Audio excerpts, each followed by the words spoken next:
Okay, today we're going to talk about water. And since our next unit is going to be on measuring liquids, all liquids that we measure, be it in solutions or any other type of liquid that we have, is usually something dissolved in water. So water has certain properties.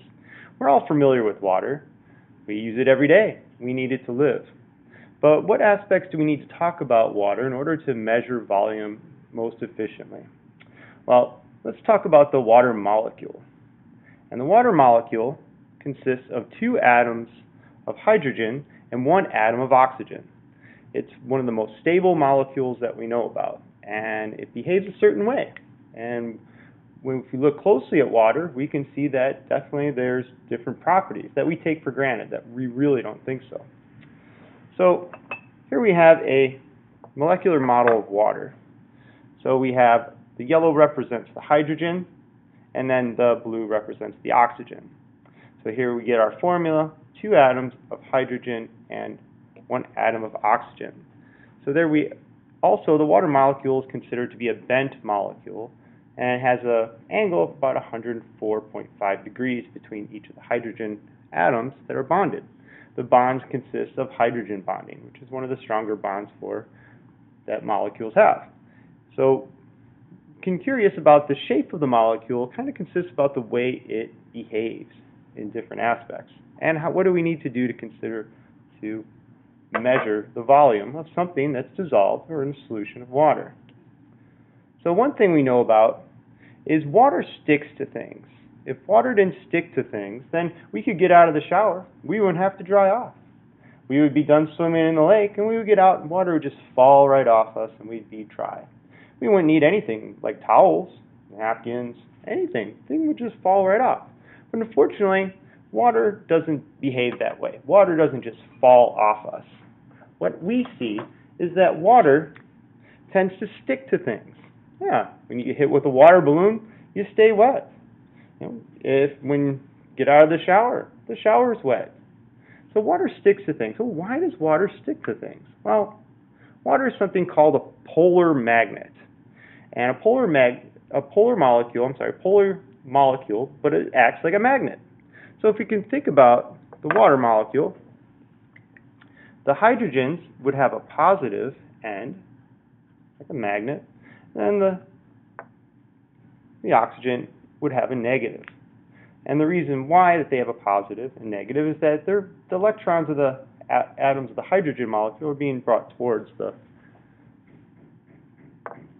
oxygen, and the oxygen has more electrons, therefore becoming more negative. These guys have a less influence of electrons becoming more positive, but it acts like a magnet, sticks to things, sticks. Now we all know, we've seen this before. When you drop a water on the table, you might have had an experiment in elementary school where you took a penny and you see how many drops of water would fit on the penny. Well, you would see, and you'd add drop by drop via water droplet, and it would build up. What happens is that the water molecules are kind of hanging on to each other, because they're like a bunch of magnets. So they're hanging on, they're building up until you get that one drop that overdoes it and it all falls off. Well, when the water molecules stick together like magnets, that's called cohesion. So water molecules stick together.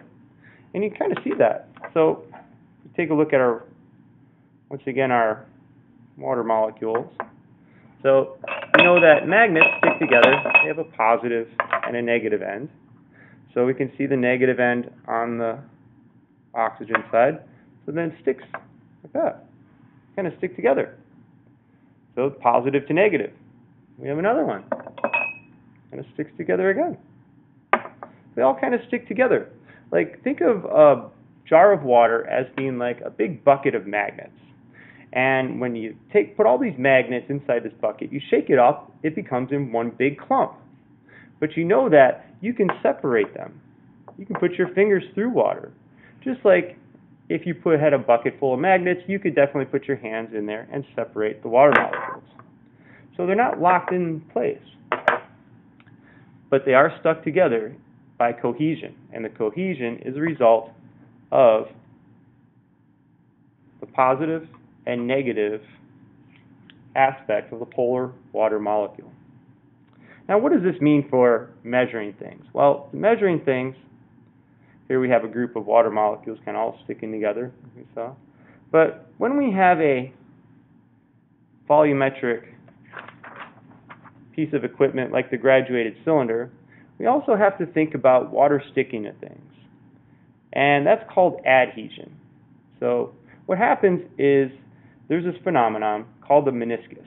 The meniscus is a bend in the liquid. Perhaps you've seen it before.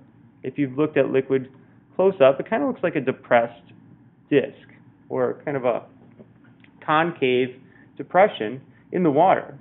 If we draw it two-dimensionally, you can see it as this curve in the liquid.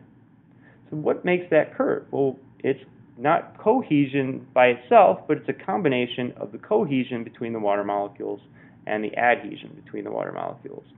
So here, remember, water molecules have a overall positive charge. So they're more positive than they are negative, as we can see with the water molecule. So water sticks to things that have a negative charge, and pretty much anything that has oxygen or anything that's been moving around pretty much has an overall generated a negative charge due to a buildup of electrons or a presence of oxygen molecules, because oxygen are overall negative when they're in different forms of molecules. So right here we have adhesion, water sticking to things. Well, in the container, water is sticking to the sides of the container. Here we have adhesion at these parts, kind of pulling the water tension towards and sticking to the sides of the container. Now in the middle, we have cohesion. So these are under tension in an opposite direction. So they're kind of holding on to each other. So these two forces, cohesion in the middle and then adhesion to the sides of the containers, create this depression in the liquid called a meniscus. And this meniscus is a bend in the liquid.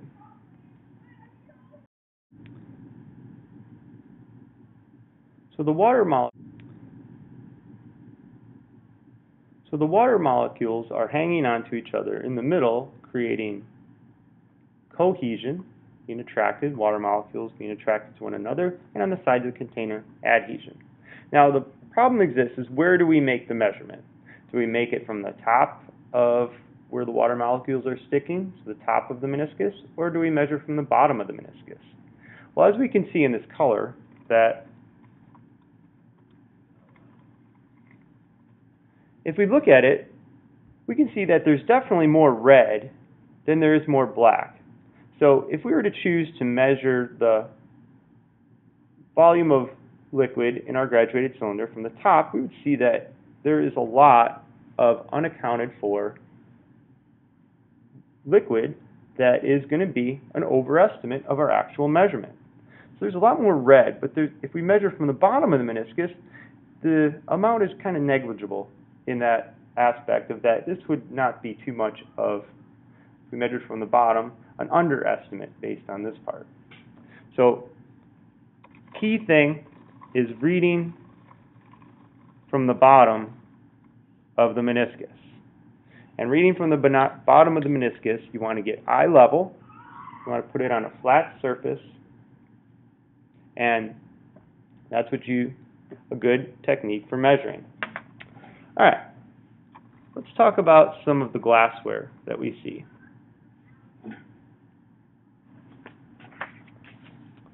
So we've been talking about different types of glassware. Here we have a beaker. And the beakers all have scales. Scales consist of numbered intervals, we have them from here, and unmarked intervals. And the numbered intervals are greater groups of the unit, and unmarked are usually smaller in their amounts of milliliters or metric units that you're using. So here we see a beaker, and the beaker seems to have two scales.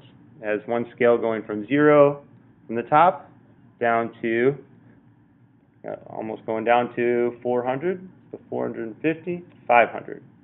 So the scale goes from, as we can see, goes down 300, 400, and this would be 450, and then 500. And then it goes up from the top, going from here all the way up to 500. One scale starts 0 at the top. That measures how much you pour out of the beaker, where on the other side measures how much you put in the beaker. And we can see that the unmarked intervals are going to be measurements of 50 milliliters. So we have 400, 450, 500. So you kind of got to use a little bit of math on that, a little bit of estimation. Now, if we have a measurement that we need to estimate, such as if we had here, we could estimate this, if we put this into 5 equal parts, we could say each of those would be groups of 10 milliliters.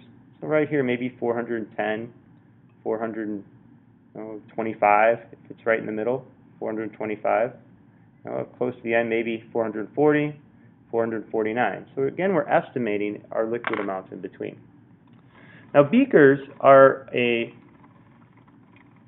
volumetric piece of equipment that we normally don't use to measure accurately specific amounts. We use it to gather chemicals. If we need to get around 400 milliliters of something that we need to measure, we would use a beaker to go get that. Now, the next piece of glassware that we have